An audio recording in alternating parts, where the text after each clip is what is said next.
Alright guys, today I'm going to be showing you how to remove your throttle actuators and your idle actuators on your S85 motor. I went ahead and already took off my airbox, but before I even start removing connectors, well, I mean, I already did, but you guys should always examine your rail.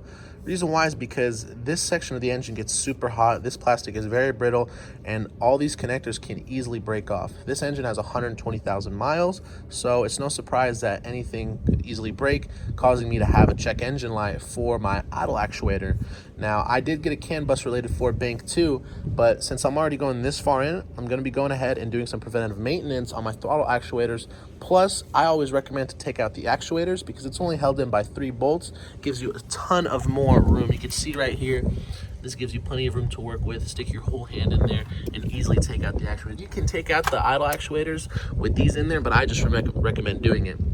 So like I said, always check your connectors, because how happy will you be if all you have to do is just plug in a connector or push on a hose? And unfortunately, I wasn't that lucky. I got a CAN bus related error on bank 2 idle actuator, so I'm gonna see if I could actually swap the harness before actually replacing the idle actuator, because for all I know, maybe the connector had a little bit of debris inside there or wasn't clipped on. Anyways, I'm just gonna swap them, and if I see the problem go from bank 2 to bank 1, then I know it's the harness is the issue. However, if it still stays in bank 2, that means the actual unit itself, this piece right here, has like the electric circuit board, is the issue. So since I'm doing all the work, I'm gonna take the gamble. It's like $700 new, $600 depending on where you want to get it.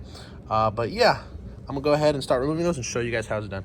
Okay, so all the connectors you need to remove to give you the most room is gonna be these 3 up front. These are just held in by this little clip. You pull it straight out. There's no squeeze tab or special release. You just pull it straight out. After that, there's a little positive terminal that's gonna be held on by this nut. I think it's a 17, yeah. Then after that, the cover for the ionic sensor. You're gonna wanna remove that. This right here, cable for the throttle actuator or the throttle bodies, it's actually looped underneath, so just disconnect it, pull it out. Nothing needs to be removed over here. Obviously the 2 throttle actuators, and then all the connectors back here. Let me show you a better image. There's like, that right there is for the coolant temp sense, I believe. There's a harness connector for the starter, but pretty much disconnect all the cables. After that, your rail will be able to pretty much lift up this much, which is plenty of room to take out the the throttle actuators. It's only held in by 3 bolts, and pretty much these little arms right here, they just pop right out. You use a flathead. Where is it? Yeah, pretty much just stick it in between and then turn, and it just pops right out.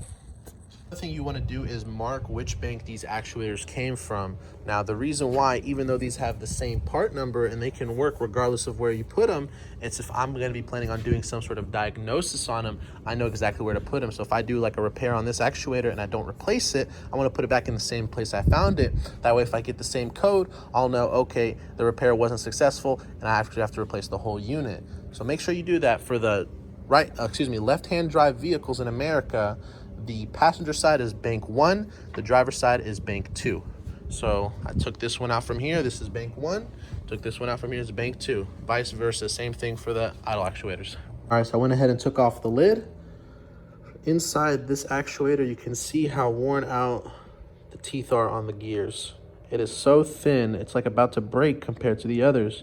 Now, thankfully, I don't have a code for this yet, but it's pretty much on its way. So I'm going to replace this as preventive maintenance, and the reason why is because when you end up developing a lot of play, this causes the MOSFET units, which is these little black squares right here. They end up getting overworked, they get super hot, they get burnt, and then you're going to have to replace the entire unit because the electrical circuit itself will end up becoming faulty, rather than this is like, mechanical, you can replace for about $100.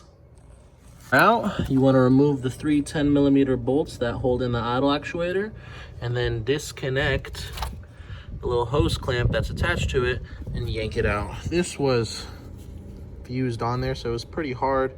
I stretched that hose. It's probably got some cracks in it, so I'm going to go ahead and replace that one.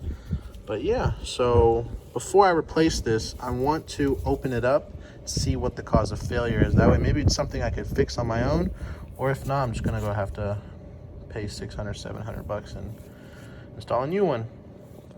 All right, now before you go start putting everything back, double check and make sure everything is connected, because if you still get a code, you're gonna have to tear all of this back apart. So we got this harness clipped together. We got this harness clipped together. We have that harness clipped together. We have that clipped. We have this clipped. There's a connection that goes to the starter. It's clipped. There's a sensor, it looks like, for the coolant temp is connected.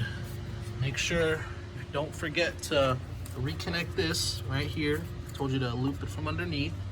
Don't forget to connect this. Put the cable, not the cable, the positive terminal on it, and then put the big positive terminal on top of it before you tighten it. Put that back on it.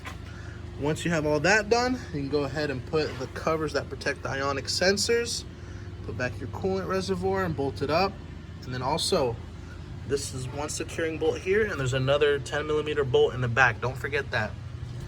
After that, once you've double checked, you can go ahead and fire it up.